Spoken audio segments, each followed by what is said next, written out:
There is a version of you that you almost never let anyone see.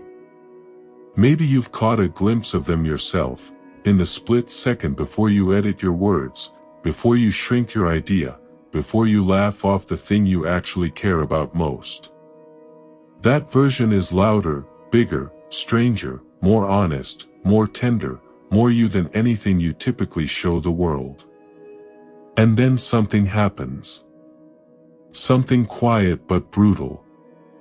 A voice, your voice, but not originally yours, cuts in and says, "Don't. Don't be too much. Don't take up too much space. Don't want too much, feel too much, say too much. Don't let them see that. Don't let them know." That voice is shame. And you have been listening to it for so long that you probably can't hear it anymore. It doesn't announce itself. It doesn't say, "I am shame and I am here to destroy you." It's far more insidious than that. It just becomes the quiet background hum of your entire life. The reason you don't raise your hand. The reason you don't send the message. The reason you can't take a compliment, can't finish the project, can't ask for what you need. The reason you work yourself into exhaustion trying to earn what you were supposed to have been born with, your own worthiness. That's what this book is about. Here's what most people don't understand about shame: it is not the same as guilt. Guilt says, "I did something bad." Guilt is actually useful.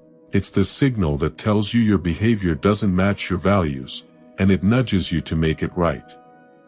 Shame is something else entirely. Shame says, "I am bad. Not what I did. Not how I acted. Me. My core self. My existence." Shame is not a signal. It is a verdict. And most of us are living our entire lives under that verdict, handed down by people and systems that had no business judging us in the first place. The research on shame is stark, and you deserve to hear it plainly. Dr. Brené Brown spent 2 decades studying shame, vulnerability, and human connection. What she found was this: shame is correlated with every major struggle we know. Depression, anxiety, addiction, aggression, eating disorders. Not caused by failure or hardship or pain, but by shame. By the belief that something is fundamentally, irreparably wrong with who you are. And here is the part that will break your heart a little, before it sets you free: the people who carry the most shame are often the most sensitive, the most intelligent, the most creative, and the most deeply feeling. The ones who noticed everything, felt everything, and were told that was the problem. You absorbed every signal that you were too much or not enough, and then you built your entire personality around managing those signals so no one could ever use them against you again. That management, it is exhausting. And it is the subject of this book. This is not a self-help book that is going to tell you to think positive, practice gratitude, and love yourself. You've read those books. You've done the journaling. And then 2 a.m. arrives, and the old voice is still there, louder than ever, telling you that no amount of morning routines can fix what's wrong with you. What you need, what this book is something more ruthless and more honest than that. We are going to go into the places you have not wanted to look. We are going to find out exactly where your shame came from, who installed it, and why. We are going to look directly at the ways it controls your behavior without your permission, the perfectionism, the people-pleasing, the numbing, the hiding. And then we are going to do the only thing that actually dissolves shame. We are going to speak it. Because shame cannot survive being seen. It was built in the dark, and it depends on the dark to survive. Every time you have hidden the thing you were most ashamed of, you have fed it. And every time someone has looked directly at your worst fear about yourself and said "me too," you have felt the impossible, healing relief of it losing its grip. That is what this book is designed to do. Not to fix you, because you are not broken. To witness you. To say, I know what you carry. I know where it came from. And I know it was never, not once, the truth about you. By the end of this book, you will understand the origins of your shame with a clarity that replaces self-blame with something more accurate, and far more compassionate. You will see the ways shame has been silently running your life, and you will have the tools to interrupt it. You will have practiced the acts of vulnerability and self-compassion that are not weakness, but the most radical courage a human being can demonstrate. And you will be building, slowly and on solid ground, an identity that shame simply cannot reach. The life waiting on the other side of this is not a perfect life. It is not a life without difficulty or pain. It is something rarer and more precious than that. It is a life where you show up as yourself, all the way, without apology, without the constant editing, and discover that who you actually are was always, always worth knowing. That life begins now. Turn the page. Chapter 1. Where Shame Was Born, How You Were Taught to Be Ashamed of Yourself. She was 7 years old, and she had just drawn the most beautiful horse she had ever drawn. She remembers it clearly, even now, 30 years later. The curve of the neck. The way she'd shaded the mane with 3 different browns because she'd studied horses in library books and wanted to get it right. She carried it to her father with both hands, the way you carry something precious, an offering, a piece of your interior world made visible. He glanced at it. Then he looked back at the television. "The legs are wrong," he said. "Horses don't look like that." That was it. No cruelty intended, most likely. Just a man, distracted, mildly critical, already somewhere else. But she stood there holding that drawing, and something shifted inside her, a tectonic, quiet, permanent shift. She rolled up the paper. She put it in the bin. She did not draw horses again for 26 years. And she would have told you, if you'd asked her at age 37 why she never made art, that she simply wasn't creative. She would have believed it completely. She would never have connected it to one Tuesday evening, one distracted comment, one pair of hands slowly folding a drawing in half and letting it go. That is how shame works. It doesn't arrive as a dramatic event. It arrives as a moment, a look, a word, a silence, a laugh that wasn't supposed to wound. And in that moment, the child doesn't think my father is distracted and doesn't know how to appreciate me. The child thinks, I am the problem. Here is the most important thing you will read in this entire book, so let it land slowly. Shame is not natural. It is installed. You were not born ashamed. Watch any infant, they arrive in the world with spectacular indifference to other people's opinions. They cry when they need to, reach for what they want without apology, sleep with their mouths open in absolute surrender to being alive. There is no performance. There is no management. There is just a human creature, fully occupying its own existence. Somewhere between that infant and the adult you are now, something happened. Many things happened. And the people who did them were, mostly, not monsters. They were parents carrying their own shame, teachers following systems that rewarded compliance over authenticity, religious communities that used guilt and unworthiness as tools of control, cultures that decided some kinds of bodies and desires and emotions and ambitions were acceptable, and some were not. They passed their shame to you the way you pass a cold. Without meaning to, sometimes. Without knowing they were doing it. But the transmission happened, and it took root, and now it is so deeply yours that you have forgotten it was ever given to you by someone else. Think back. Not to the catastrophic moments, the obvious wounds. Think smaller. Think about the first time you were told that you were too much. Too loud, too sensitive, too emotional, too dramatic, too intense. Think about the first time you were told you were not enough.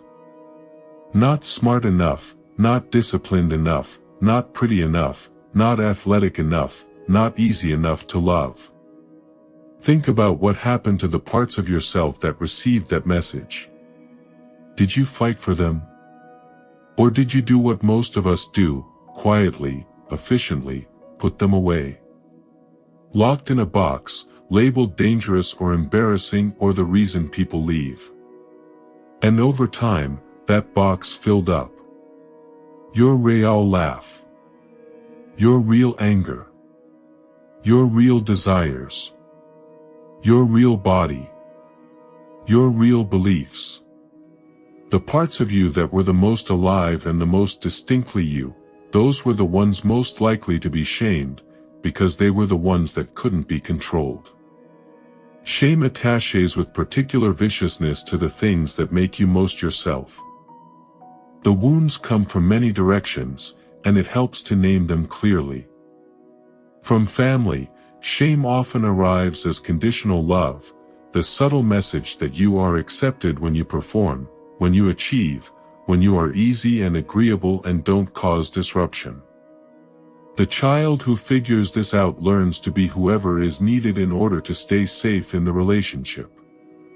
They abandon themselves so quietly and so skillfully that they call it maturity. From religion and culture, shame is often architectural, built into the very structure of the belief system. You are born flawed, fallen, in need of correction. Your body is a temptation. Your desires are suspicious. Your emotions are weakness. These messages are not given with malice, they are often given with profound sincerity. But sincerely delivered shame is still shame, and it still lands in the body of a child who is not yet equipped to question the source. From peers and institutions, shame arrives as comparison. You are graded, ranked, and evaluated, and somewhere in that process, you locate yourself on the scale and decide what it means about your worth. The child who struggles academically in a system that only values academic intelligence. The teenager whose body doesn't look like the bodies on the screen. The sensitive boy told that he cries too much. The ambitious girl told she is aggressive. The queer kid told that something in their core is wrong. And then there is generational shame, the kind that was never even spoken aloud. The shame your grandmother carried about poverty, and that became your family's anxious relationship with money. The shame your father carried about weakness, and that became the silence that lives in your house.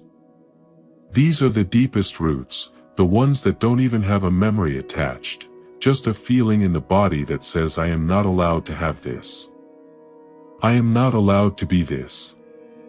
Here is what never got explained to you. There is a profound difference between healthy accountability and toxic shame. Healthy accountability says, that behavior caused harm, and you need to take responsibility. It is specific. It is about the action. It leaves your fundamental worth intact and asks you to grow. Toxic shame says, you are the problem. It is global. It is about your identity. It leaves no room for growth because there is no action to correct, only a self to be hidden or destroyed. You probably received very little healthy accountability and enormous amounts of toxic shame. And you likely still confuse the two, still feel a total collapse of your sense of self when someone criticizes your work, still feel criminal for having normal human needs, still treat ordinary mistakes as evidence of your fundamental inadequacy. That is not your fault. That is the installation. There is an exercise I want to give you, and I want you to take it seriously, because this is where the work actually begins. Sit somewhere quiet. Get a piece of paper. And answer this question as honestly as you can. When did I first learn to hide? Not the general answer. The specific one. The moment, or the period, or the relationship. The horse drawing. The dinner table comment. The locker room. The report card. The thing you said that made the room go awkward and someone laugh. The night you cried and were told to stop. The day you understood, without anyone saying the words, that the real you was not the version people wanted. You may find one moment. You may find many. You may find an era, a household, a school year, a relationship that systematically taught you that being yourself was not safe. Write it down. Don't perform it, don't clean it up, don't explain it away with but they meant well or it wasn't that bad. Just write what happened, and what you decided it meant about you. Because that decision, that tiny, devastating conclusion a child drew about themselves in a moment of pain, that is the shame you are still living inside. And it was never the truth. It was never the truth. It was a child's attempt to make sense of a painful moment in the only way a child can, by making themselves the reason. Children cannot say my father was emotionally unavailable and didn't know how to receive vulnerability. They say my drawing was bad. And then, I am bad at this. And then, eventually, quietly, terribly, I am bad. That child was wrong. Not because the pain wasn't real, the pain was absolutely real. But the conclusion was wrong. The verdict was wrong. And this book is the appeal. Chapter 2. The Hiding Game, How Shame Controls Your Entire Life Without You Knowing. Marcus was the most prepared person in every room he ever entered. Before any meeting, he read everything, every report, every memo, every tangential article that might conceivably be relevant. He arrived early. He anticipated questions. He rehearsed answers in the shower, on his commute, at 3 a.m. when he should have been sleeping. His colleagues called him a perfectionist and meant it as a compliment, and he accepted it as one. What no one knew, what Marcus himself had never quite articulated, was that the preparation wasn't about excellence. It was about armor. If he knew everything, no one could catch him not knowing something. If he had an answer for every question, no one could expose a gap. If he was perfect, absolutely airtight and bulletproof, then no one could find what he was most terrified of them finding. That he was, as he had believed since the age of 9, when his father sat across from him at a kitchen table and said you are not as smart as you think you are, fundamentally, inarguably, not enough. Marcus was 41 years old. He had 2 advanced degrees, a team that respected him, a salary that should have felt like proof. He felt like a fraud every single day. He had never connected his exhausting, relentless preparation to that kitchen table. He had never thought of himself as someone hiding from shame. He thought of himself as a professional. A high achiever. A perfectionist. He had no idea that perfectionism and shame are, in almost every case, the the same thing wearing different clothes. This is the chapter that will make you uncomfortable. Not because it contains anything cruel, but because it holds up a mirror, and what you see in it might not be what you expected. Shame is not always the thing that makes you curl up on the floor. Sometimes it's the thing that makes you run the fastest. Sometimes it's the thing that makes you the most charming person at the party. Sometimes it's the reason you can't stop cleaning your house, or scrolling your phone, or saying yes when every cell in your body wants to say no. Shame is a remarkably creative architect. When it cannot make you collapse, it makes you perform. When it cannot make you disappear, it makes you dazzle. And it is so embedded in the structures of your daily life that you have stopped seeing it as shame at all. You see it as your personality, your work ethic, your social skills, your standards. Let's pull back the curtain.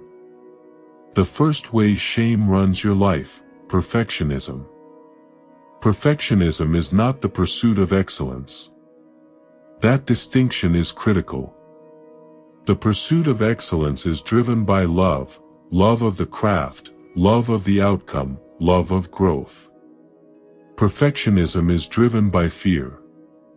Specifically, the fear that if you produce something imperfect, the imperfection will become evidence, will confirm the verdict that has already been handed down, that you are not enough. The perfectionist doesn't think I want this to be great. They think if this isn't great, I will be exposed. And so they over-prepare, over-polish, delay, avoid, and sometimes, when the gap between what they've made and what they feel they need to make becomes unbridgeable, they stop entirely. They call it procrastination. They call it fear of failure. The actual name for it is shame management. Look at where your perfectionism lives in your own life. The emails you rewrite 7 times. The projects you never launch because they're not ready yet. The conversations you rehearse.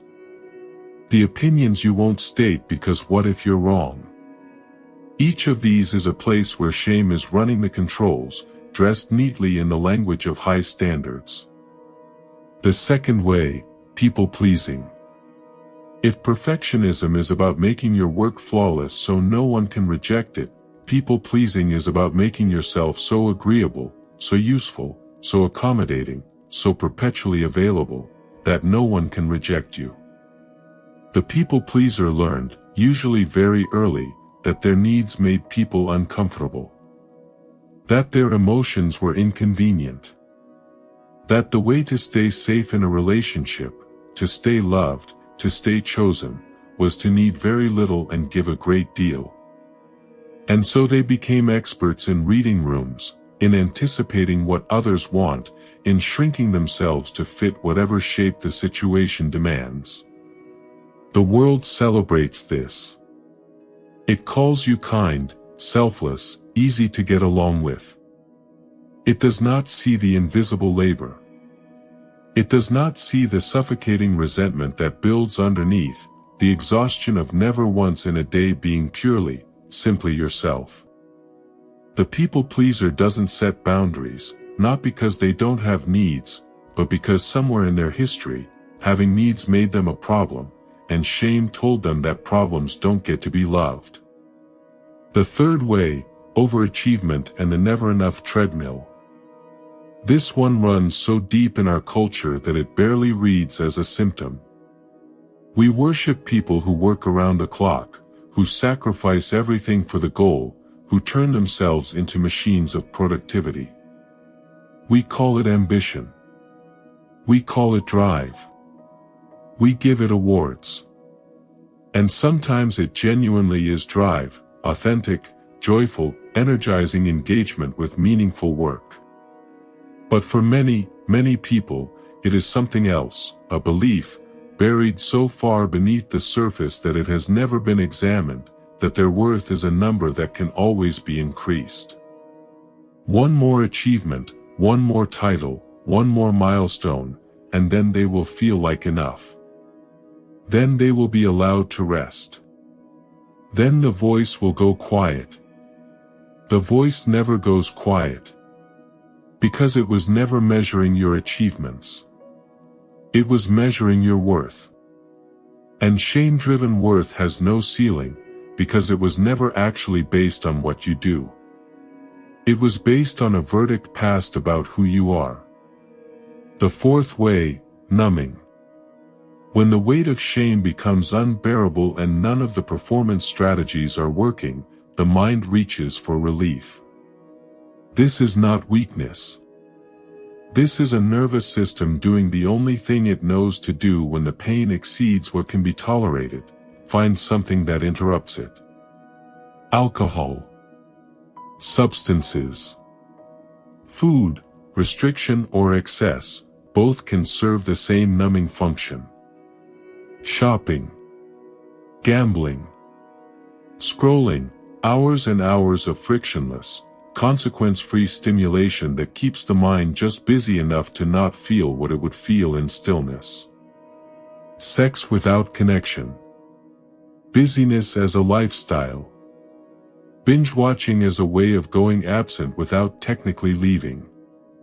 None of these are moral failures.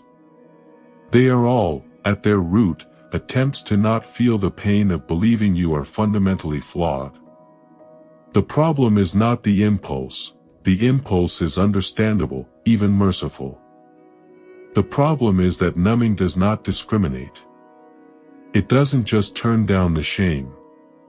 It turns down everything: the joy, the connection, the aliveness, the very feelings that would, if you could bear to feel them, begin to show you the way out. The fifth way, rage and aggression. This one surprises people, but it shouldn't. Shame and anger are intimately linked. They are, in many ways, two sides of the same coin. When shame threatens to surface, when the unbearable feeling of exposure approaches, one of the fastest and most effective ways to make it stop is to attack. Attack the person whose comment got too close. Escalate when someone challenges you. Become contemptuous before anyone can be contemptuous of you.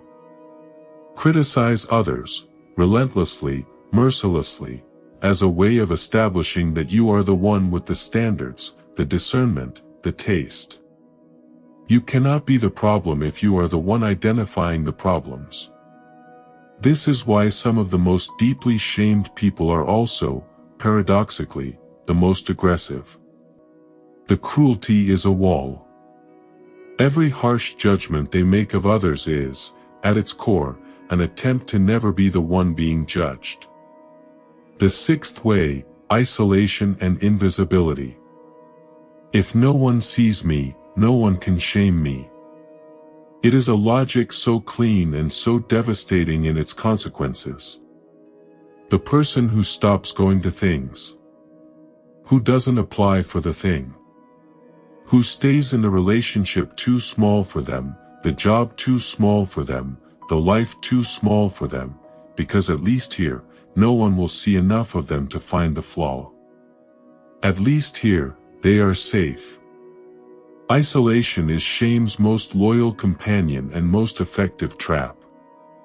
Because the thing that actually heals shame, connection, being seen and still accepted, is exactly the thing that isolation makes impossible.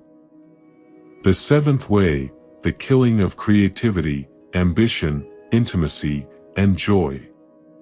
Shame does not just shape your behavior. It amputates your life. Every desire you were taught to be ashamed of is a desire you stopped pursuing. Every part of yourself you learned to hide is a part that stopped growing. The creative person who stopped creating. The loving person who stopped risking love. The curious person who stopped asking questions because questions once made them look stupid. The joyful person who started monitoring their joy because too much excitement was embarrassing. This is the full cost. Not just the exhaustion of the management strategies.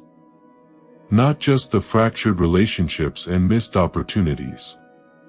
But the life you were supposed to be living, the fuller, louder, more genuinely yours life, quietly dismantled, piece by piece, by a belief about yourself that was handed to you by someone who was themselves in pain. Now I am going to ask you to do something that requires real honesty. Not the performed honesty of someone who has done personal development before and knows the right words. Real, uncomfortable honesty. Look at your own life. Look at where you pour your energy, the things you do compulsively, the behaviors you can't quite stop even when they cost you, the places where you go small, the places where you go so large and so hard that you are running on fumes. Ask yourself, quietly, without judgment, where is shame currently running my life? You don't have to answer to anyone. But you do have to answer.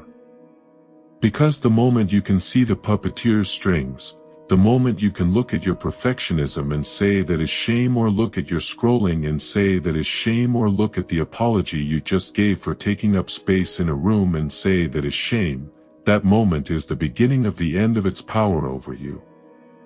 You cannot dismantle what you cannot see. And now, you are beginning to see.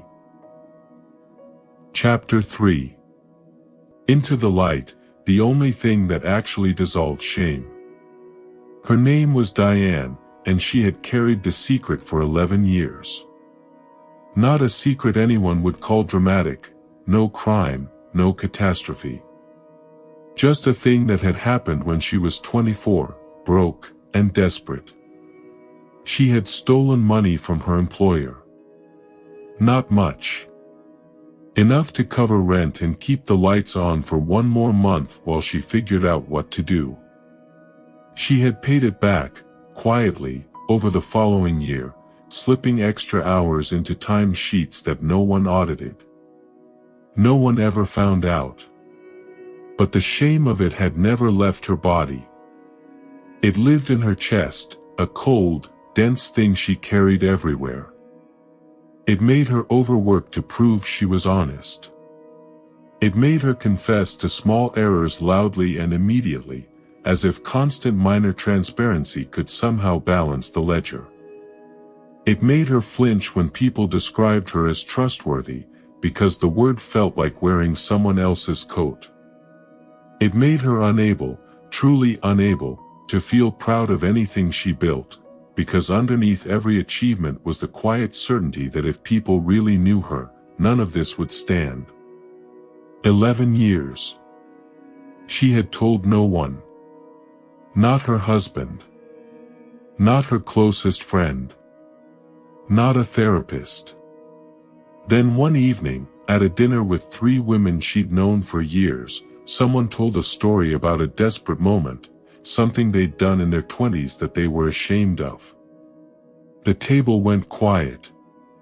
And then, one by one, each woman offered her own. Small things. Human things.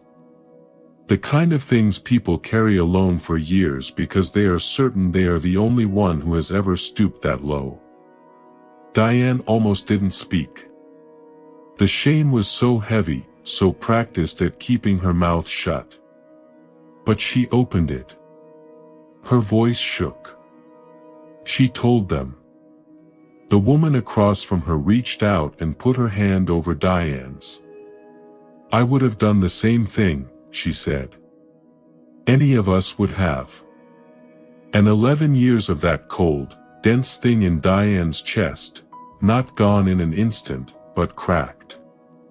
Fractured. Let in some light. She drove home that night and cried for 40 minutes. Not from pain. From release. From the disorienting, overwhelming experience of having shown someone the worst of herself and been met not with confirmation of the verdict, but with something she had never thought to expect. Empathy. Here is the hardest truth about shame, and the most liberating one. The only thing that actually dissolves shame is the thing shame most wants to prevent. Being seen. Not fixed. Not forgiven by someone with authority. Not talked out of it by a very good argument. Seen, genuinely, fully seen in the thing you most believe makes you unlovable, and met with connection rather than rejection. Brené Brown's research, conducted over 2 decades with thousands of people, arrives at this finding with the clarity of something discovered rather than invented: shame cannot survive empathy. Not managed. Not reduced. Dissolved. The two cannot coexist in the same space. When someone witnesses your shame and responds with recognition, "Me too, I understand, you are not alone in this," something neurological and emotional and profoundly human occurs. The verdict gets overturned. Not because the facts of the story changed, but because the meaning of the story changed. You stopped being the only one. You stopped being the exception. You became, instead, what you always actually were: a human being, doing their complicated, imperfect, understandable best. This is why shame grows in silence. It is not just a metaphor. Shame literally depends on isolation the way mold depends on darkness. Deprive it of its conditions and it cannot sustain itself. Every time you have refused to speak the thing, turned it over and over in private, added another layer of "and that proves what I already suspected about myself," you have been the shame's most effective collaborator. You have given it exactly what it needed to stay alive. But here is where most people hit a wall, and it is important to be honest about it. Knowing that you need to speak your shame is not the same as being able to speak it. The very nature of shame is that it feels unspeakable, not just difficult, but genuinely, physically impossible. Your throat closes. Your face heats. Something in you would rather endure almost any other pain than let that specific thing be seen by another person. That resistance is not weakness. It is actually evidence of how sophisticated the shame mechanism is. It has been protecting its own survival. It has convinced you that speaking will make things worse, that exposure brings annihilation rather than relief. And it has the evidence for this, because some of you have tried to speak your shame before, and the person on the other side was not ready to receive it. They flinched. They minimized. They turned it into advice.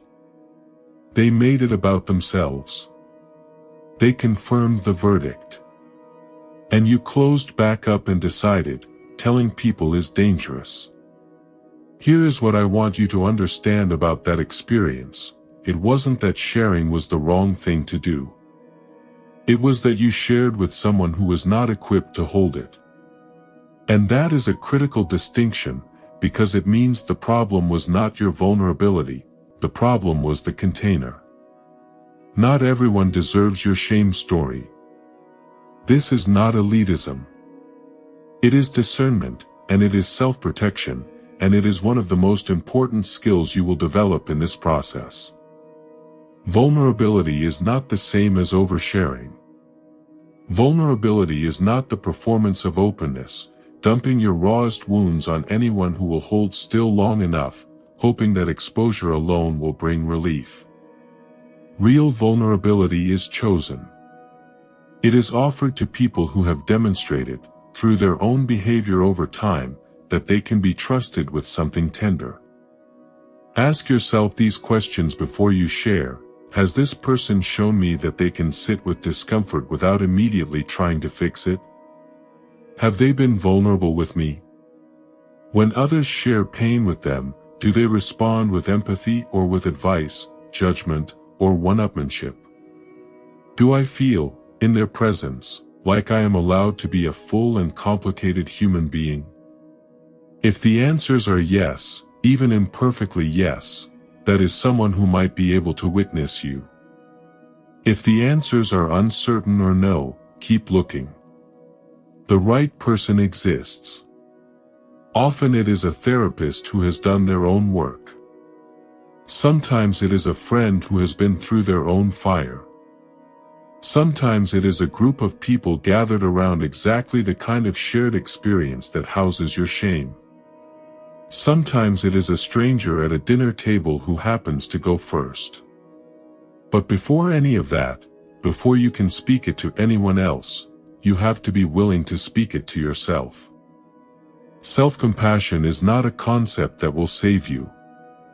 It is a practice that will, slowly and unglamorously, change the entire way you relate to your own existence.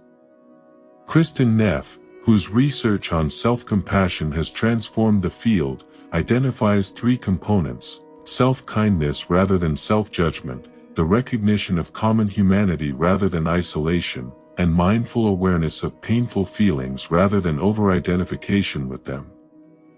What this means in practice is this: you stop being your own harshest critic and start being something closer to your own witness. Not your own cheerleader. This is not about false encouragement. Your witness. The part of you that can observe your pain with accuracy and warmth rather than contempt. Most people with deep shame have never, not once, spoken to themselves the way they would speak to someone they love. Think about that. Think about how you would respond if your closest friend, someone whose humanity you have never once questioned, came to you and said the thing you most privately believe about yourself. The exact words. The exact fear. I am not smart enough, I am too broken, I did this terrible thing, I am fundamentally unlovable. What would you say to them? You would not say, yes, you're right, you're a mess and you don't deserve good things. You would say, I see you. What you're carrying is heavy. You are not the worst thing you've ever done. You are not the harshest thought you have about yourself. You are more than this moment, more than this story, and you are not alone in it. Now, and this is the part that costs something, say it to yourself. Chapter 4. Rebuilding from the inside, how to create an identity that shame cannot touch. For most of her adult life, Elena introduced herself by what she did. Not because she was particularly proud of her job, she was a project manager, competent and reliable, but it had never lit her up from the inside. She introduced herself by her work because it was the only answer to the question, who are you, that felt safe. Concrete. Verifiable. Something she could point to that existed outside her body and her history and the swamp of complicated things she felt about herself. Take away the job title and she genuinely did not know what was left. She had tried, in quieter moments, to answer the question more honestly. I am a woman who is afraid. I am someone who was told she was difficult and believed it. I am a collection of other people's opinions about me, arranged into a daily routine. None of it felt like an identity. All of it felt like evidence for the prosecution. When she was made redundant at 43, the professional identity collapsed, and with it, to her shock and terror, everything she had understood herself to be. She fell into a depression she had not seen coming, which told her everything she had not previously been able to see, that she had never actually built a self. She had built a performance. And performances do not survive the stage going dark. What Elena needed, what she had never been given the tools to construct, was an identity that existed below the performance. Below the titles and the achievements and the management strategies. Something solid enough to stand on when everything external was stripped away.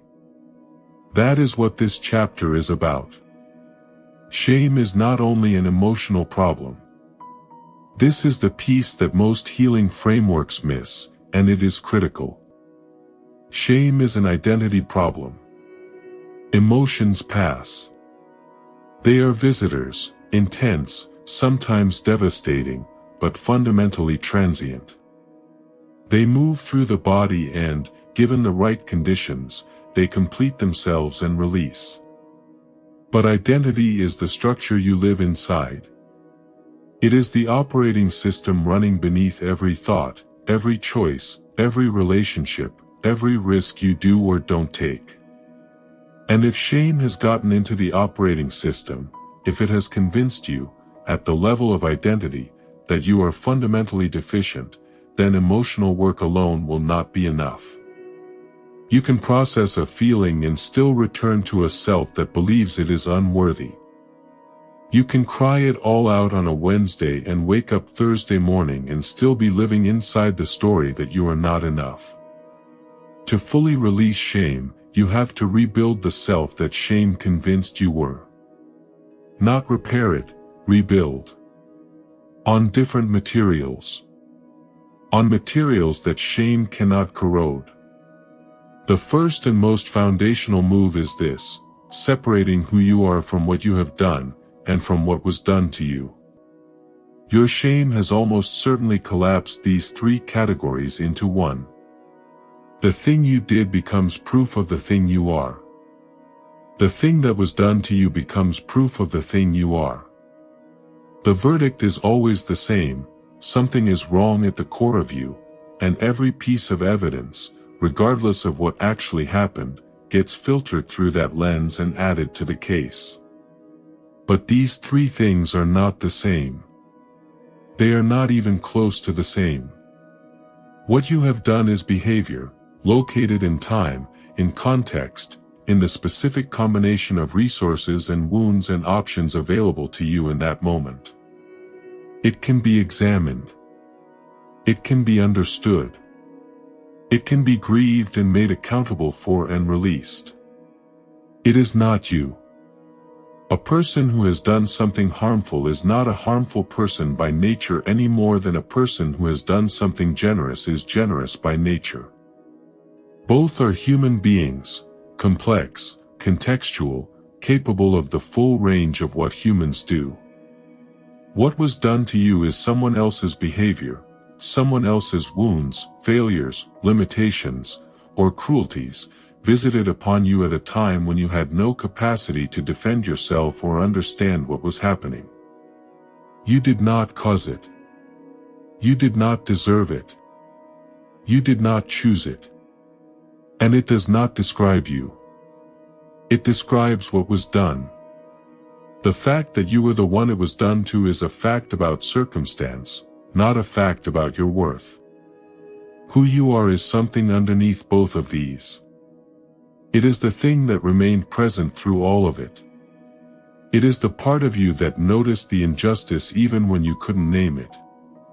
That reached for connection even when connection kept failing. That still, improbably, wanted things, still hoped, still tried, still dragged itself forward even under the weight of all that shame.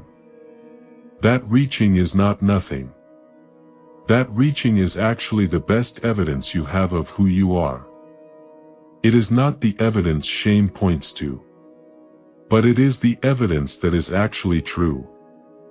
An identity that shame cannot touch must be built on values, not validation. This distinction will restructure everything if you let it. Validation-based identity is the version most of us are running. It works like this: you feel worthy when people approve of you, when you perform well, when you hit the metric, when you are chosen, loved, celebrated.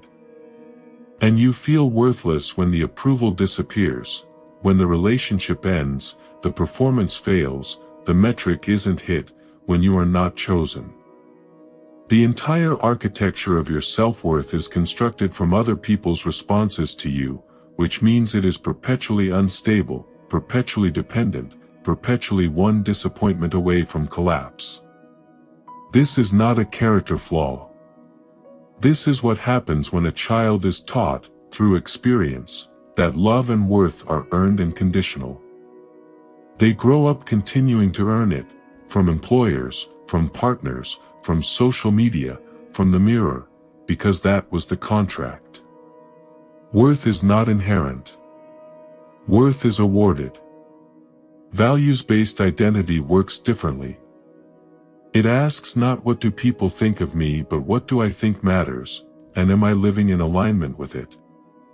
It locates worth inside the choosing rather than inside the receiving.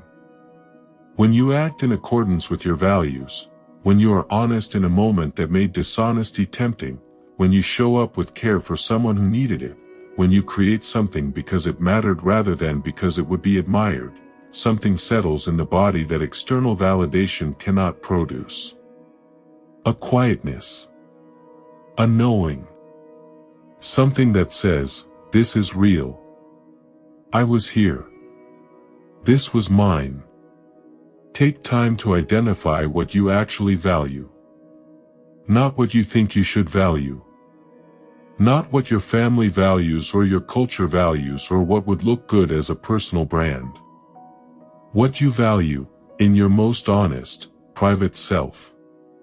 Courage. Curiosity. Tenderness. Integrity. Creativity. Loyalty. Justice. Whatever it is, name it. Write it down. Make it visible. Because this is the ground you are building on, and it needs to be yours. Body shame requires its own address, because for many people it is the most visceral and relentless form of shame they carry. You have been taught to experience your own body as a project, something to be improved, corrected, disciplined, controlled. You have measured it against standards constructed by people who had financial interests in you finding it inadequate. You have treated it as the most visible evidence of your worth, which means every fluctuation, every mark, every deviation from the manufactured ideal has been experienced not as a fact about a body but as a fact about a self. Making peace with your body is not about learning to love every part of it by next Tuesday. That is a performance of healing, not the actual thing. Real body reconciliation begins with a shift far more humble and far more radical, beginning to experience your body as the place you live rather than the thing you are. Noticing what it can do rather than cataloging what it fails to look like. Feeding it because it is yours and it is worthy of care, not as punishment or reward but as ordinary, daily respect. Moving it in ways that feel like home rather than penance. Your body has carried you through everything. It has carried the shame, the hiding, the performance, the exhaustion. It deserves to be treated with something closer to gratitude than contempt. There is a daily practice that is small and unglamorous and genuinely transformative, catching shame thoughts and answering them with evidence. Shame thoughts move fast and they dress as facts. I am a failure. I am unlovable. I am too much. I am not enough. They don't arrive with a label that says this is shame talking. They arrive with the absolute authority of truth. Your job, and it is a job, repetitive and ongoing and worth doing anyway, is to slow them down long enough to examine them. When the thought arrives, ask, is this a fact or a verdict? A fact is specific and verifiable. A verdict is global and assumed. I made an error in that presentation is a fact. I am incompetent is a verdict. Facts can be addressed. Verdicts can be challenged. Then ask, what is the actual evidence? Not the evidence that supports the shame, your brain will supply that readily, it has had years of practice. The evidence on the other side. The things you have built, the people you have shown up for, the times you held it together when everything was falling apart, the times you were honest when lying was easier, the moments of genuine connection and genuine courage that shame has spent years editing out of your autobiography. You are not your worst moments. You are the full account.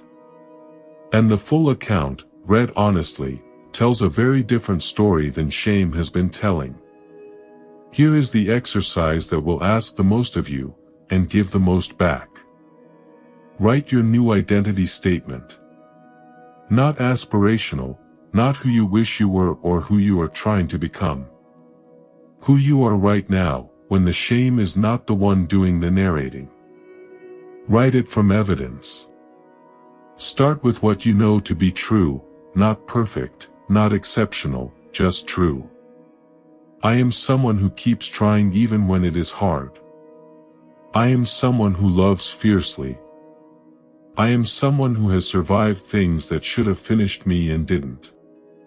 I am someone who feels deeply and always has, and that sensitivity is not a flaw, it is the source of every genuine connection I have ever had.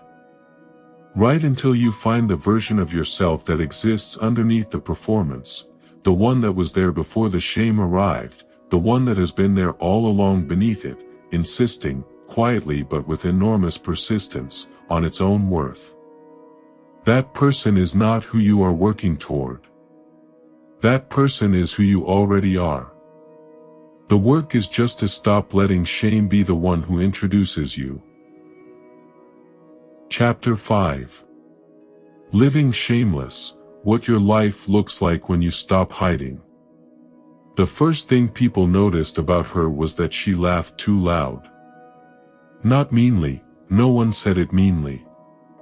They said it with a kind of startled delight, the way you react when something surprises you into joy. Priya's laugh was enormous, full-bodied, completely unself-conscious. It arrived without warning and filled every room it entered, and she did absolutely nothing to manage it or apologize for it or cover her mouth and reduce it to something more acceptable. This had not always been true. For most of her 30s, Priya had what she called her public laugh, a smaller, tidier version of the real thing.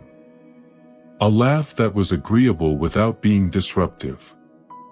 A laugh that said I am enjoying myself appropriately. The real laugh, the big one, she saved for people she had known for years and rooms where she was certain she would not be judged. Everywhere else, she performed enjoyment at a volume she had calculated was safe. She could not have told you when she learned to do this. But she remembered, vaguely, the specific flavor of shame attached to it, being in a classroom at 14, laughing at something genuinely funny, and having a boy turn around and stare at her with a look of withering condescension. She had felt herself flush from throat to forehead. And something had been adjusted, quietly and permanently, in her internal calibration. 20 years of a smaller laugh. 20 years of slightly less Priya in every room. What changed was not a single breakthrough moment. It was gradual, the work of years, of therapy, of the kind of honest self-examination that is neither comfortable nor optional if you want the real life and not the performance of one. But she described a specific afternoon, standing alone in her kitchen, when something very ordinary made her laugh and she let it happen completely, and stood there afterward in the sudden silence and thought, that's it. That's the whole thing. That is what I have been rationing. Not success. Not love. Not talent. Joy. She had been rationing her own joy because someone had once communicated that it was too much. She resolved, quietly and permanently, to stop. The shameless life is not what shame told you it was. Shame has a very particular fiction it uses to keep you contained. It tells you that the version of you without shame would be unbearable to others. Arrogant. Selfish. Overwhelming. Too much. It uses the language of social responsibility to enforce personal imprisonment. If you stop managing yourself, you will drive people away, you will embarrass yourself, you will confirm their worst suspicions. This is the final and most sophisticated lie shame tells. Because the people who have done this work, who have moved through shame rather than around it, who have rebuilt their identity on ground that shame cannot reach, are not arrogant. They are not selfish. They are not overwhelming in the way shame predicted. They are present. Genuinely, warmly, fully present. They are the people you leave a conversation with feeling more alive than when you arrived.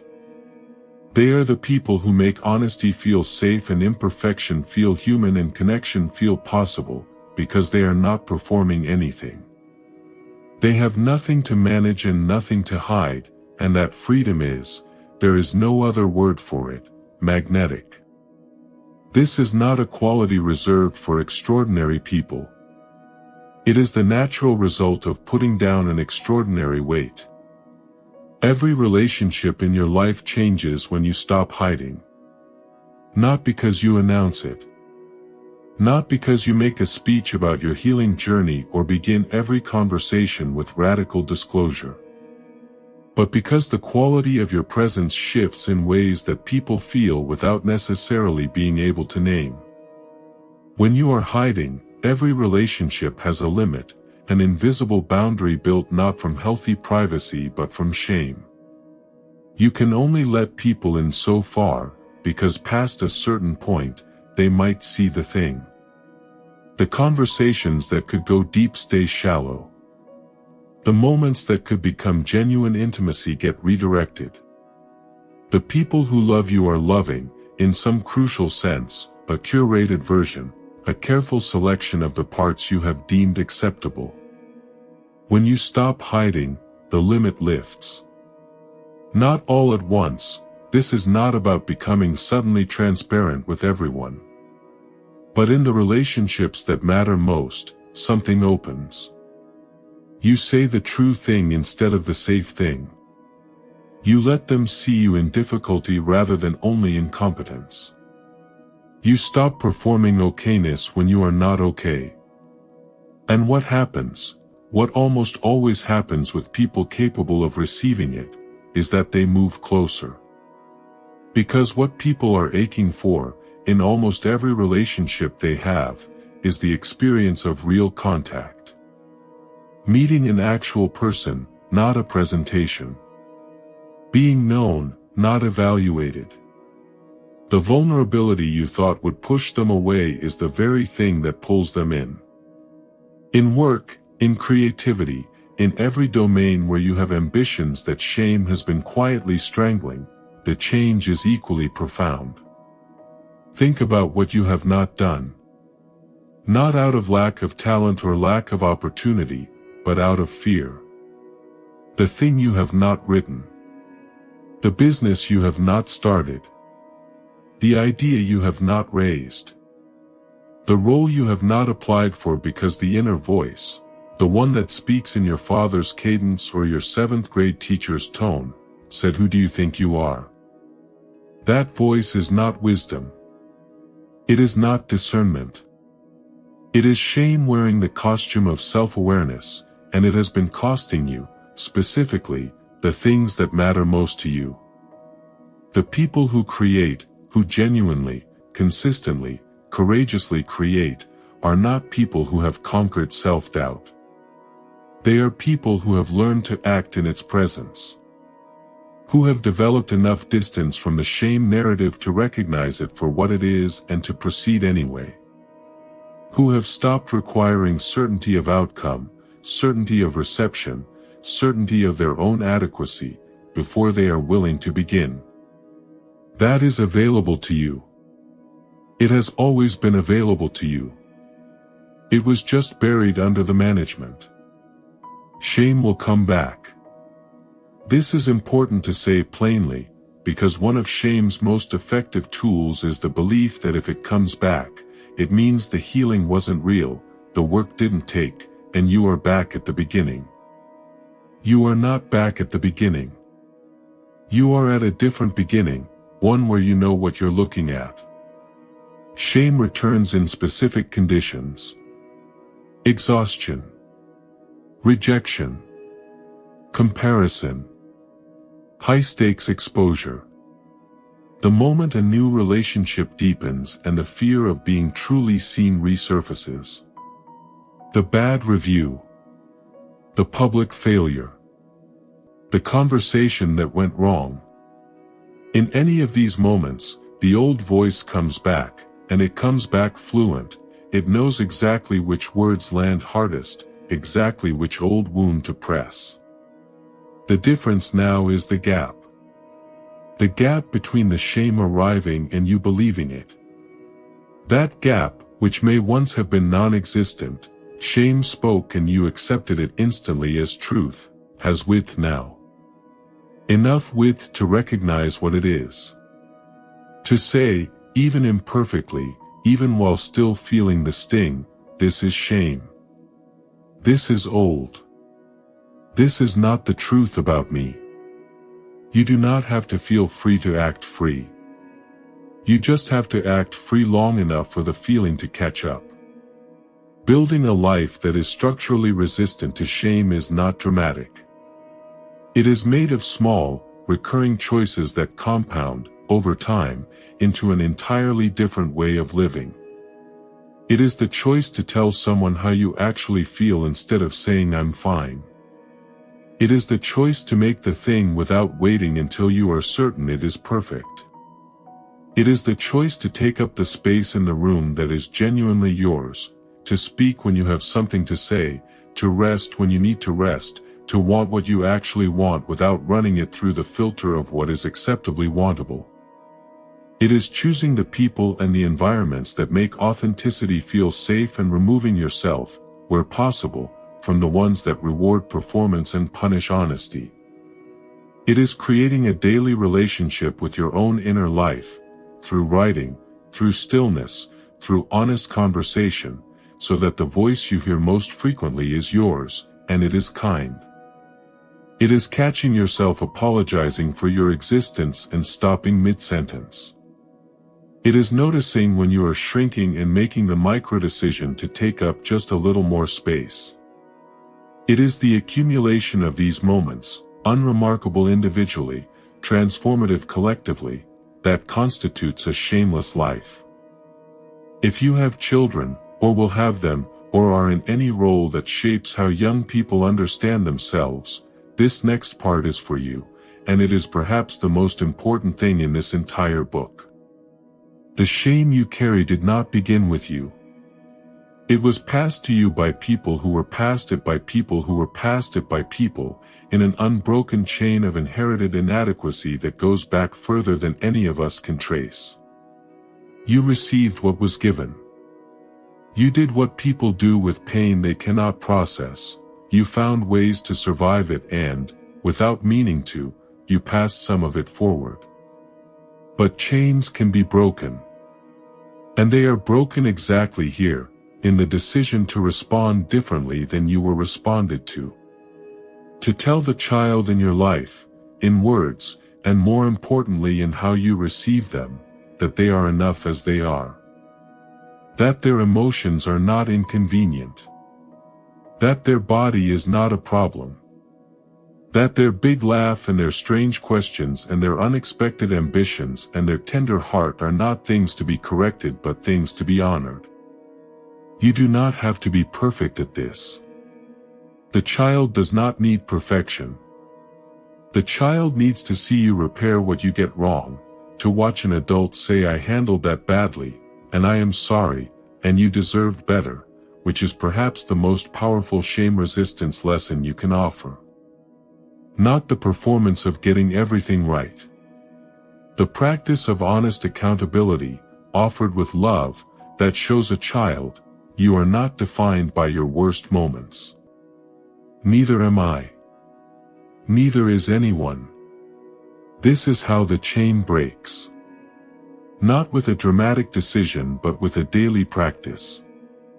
Your healing is not only yours. It ripples. What intimacy feels like when you are no longer hiding is unlike anything shame ever allowed you to have. Not romance specifically, though that too. All of it. The intimacy of a friendship where both people are genuinely known. The intimacy of a conversation that goes to the real place. The intimacy of being held in your difficulty by someone who does not need you to resolve it quickly. The intimacy of lying next to another person and not performing sleep, just being a body beside another body, unheld by any version of yourself, completely, recklessly present. Shame convinced you that this level of exposure was dangerous. That full visibility meant full vulnerability to destruction. What it did not tell you, what it could not afford to tell you, because the truth would have ended its control, is that this exposure is also the only path to the one thing human beings need more than almost anything else. To be known, completely, and loved anyway. Not despite the complicated parts.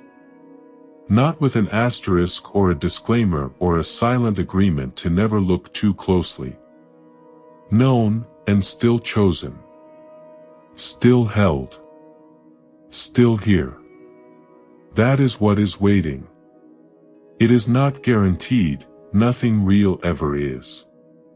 But it is possible. And it is possible for you, specifically, exactly as you are, with everything you carry and everything you have hidden and everything you have been afraid all this time was the reason you were unlovable. It was never the reason. It was never the barrier. It was just the thing shame told you, in the dark, when you were too young and too alone to know that shame lies. So here, at the end of this chapter and very nearly the end of this book, I am going to ask you to write one more thing. Your shameless manifesto. Not a list of goals. Not a set of affirmations. A set of promises, made by you, to you, witnessed by no one but as binding and as real as any promise you have ever made to someone you love. Start with what you are no longer willing to do. The hiding you are done with. The apologies for existing that you are setting down. The performances you are ending. The permissions you are no longer waiting for. Then write what you are willing to do instead. The things you will create. The spaces you will take up. The truths you will tell. The relationships you will allow to go deep. The joy you will stop rationing. Then end with who you are. The real answer, not the job title, not the role, not the curated version. You. The one who survived the shame and did the work and came, however slowly and imperfectly, into the light. Write that person down. Make them visible. Make them real. Because they are. They always were. You were never the problem, you were always the point. You made it here. Not to the end of a book, to the end of something much older and much heavier than that. You made it through the looking. Through the naming. Through the uncomfortable recognition of all the ways shame has been quietly running the show, and the even more uncomfortable process of deciding that it no longer gets to. That is not a small thing. Most people never do it. Most people find ways to live around the shame, productive, functional, even successful lives built carefully above the thing they have decided never to examine. And those lives work, after a fashion. They just never feel entirely like yours. You chose differently. And that choosing matters more than you know. Here is the truth that I want to leave you with, the one that sits underneath everything in this book, the thing all the research and the stories and the exercises have been circling. You were never the problem. Not the child who laughed too loud or cried too easily or wanted too much or felt everything so intensely that the adults around them didn't know what to do with it. Not the teenager whose body was wrong or whose desires were complicated or whose ambitions made people uncomfortable. Not the adult who made the mistake, who fell apart, who needed more than they were supposed to need, who could never quite get the performance exactly right no matter how exhaustingly hard they tried. None of that was the problem. None of that was evidence of fundamental deficiency. All of it, the sensitivity, the intensity, the hunger, the need, the failure, the complexity, all of it was just you, being human, in a world that often does not know how to receive human beings in their full and unedited form. The shame was never a fair verdict. It was a wound dressed as a truth. Here is what I know about the person who picked up this book. You are someone who has spent a very long time being smaller than you are. Not because you lack courage, you have demonstrated courage in every page you read, every recognition you sat with, every moment you did not put this book down when it got close to the bone. But because you were taught, systematically and effectively, that your full size was not acceptable. That your realness was a liability. That the world would like you better if you took up less space, made less noise, needed less, wanted less, were less. You absorbed that lesson the way children absorb everything, completely, uncritically, as though it were simply the truth about the way things are. It was not the truth. It was someone else's fear, handed to you in the form of a verdict. And you are allowed to give it back. Shame told you to be small. It told you to stay quiet. It told you to keep the best parts of yourself hidden where no one could reject them, to never fully arrive anywhere because full arrival meant full risk, to love people from behind glass so that if they left you wouldn't have lost everything. This is your permission to stop. Not because you have finished the work is never finished, and that is not a failure. It is just what being a living human being entails. But because you have done enough to know that the hiding is optional now. That you have a choice that you did not clearly have before. That the voice that says be less is not the truth and not the authority and not, despite what it claims, keeping you safe. It was keeping you contained. And you are done being contained. Take up space. Say the real thing. Make the real work. Let yourself be seen in the places you have kept the curtain closed. Let the people who love you love all of you, the complicated, contradictory, still figuring it out entirety of you, rather than the performance you have been exhausting yourself to maintain. Let yourself want what you actually want.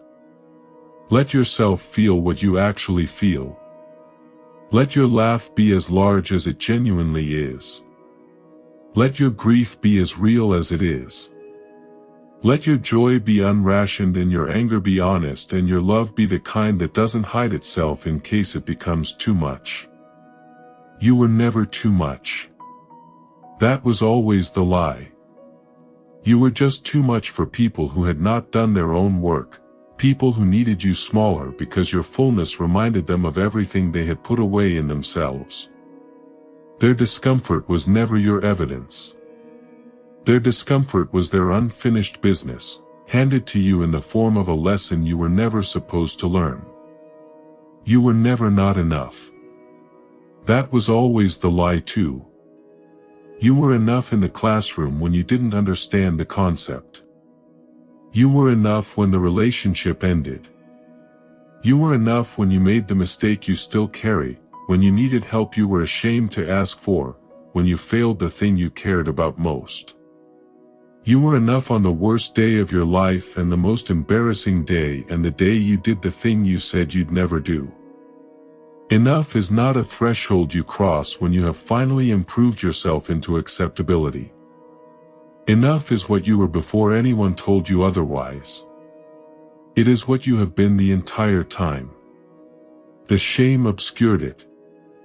The hiding reinforced it. The work of this book has been, at its core, simply the work of returning to what was always true. You were always exactly worth knowing. The version of you that exists underneath all the management, the one who feels things deeply and wants things genuinely and shows up imperfectly and keeps trying anyway, that person is not a project. They are not a problem to be solved or a rough draft to be refined. They are the point. They are the whole point. The world does not need another person who has perfected the performance of being acceptable. The world has enough of those. What the world needs, what the people in your life need, what you yourself have been starving for, is you, actually. Specifically, in your full and undefended realness. That is not arrogance. That is not selfishness. That is the most generous thing you can offer. Yourself, unashamed, finally taking up the space that was always yours. Go take it.